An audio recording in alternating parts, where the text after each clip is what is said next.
मूछें कितनी रख सकते हैं, क्या मूछें बड़ी छोड़ने की शरीयत में वईद आई है? देखिए बुखारी मुस्लिम की सही हदीस है, आप सल्लल्लाहु अलैहि वसल्लम ने फरमाया दाढ़ियां बढ़ाओ और मूछें काटो। तो हदीस में आता है कि मूछें खूब अच्छी तरह काटो, बाकी रखना भी जायज़ है। मूछें अगर कोई छोटी रखता है तो भी जायज़ है, और बिल्कुल कैंची से बारीक कर देता है तो भी जायज़ है। तो रहा ये कि बड़ी रखना जायज़ है या नहीं, तो उलमा कहते हैं जो हदीस में काटने का हुक्म है ना, तो इतनी कम से कम काटी जाए कि जो होंठ है उसका जो ऊपर का किनारा है वो खुला रहे।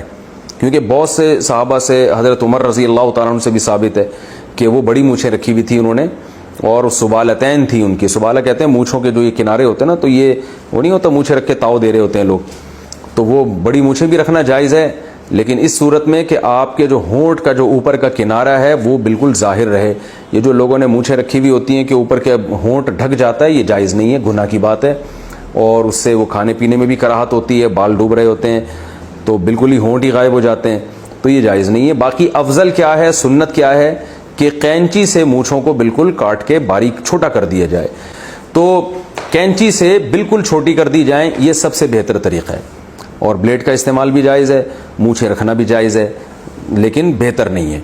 और रखें तो ये इतना वाजिब है कि जो होंठ का ऊपर का किनारा है वो खुला रहे। अगर इतनी बढ़ा दी कि होंठ ही ढक गया, यानी साइडों से बढ़ा दें आप, लेकिन ऊपर से बढ़ाएं इतनी कि वो होंठ ढकना शुरू हो जाए, ये जायज़ नहीं है।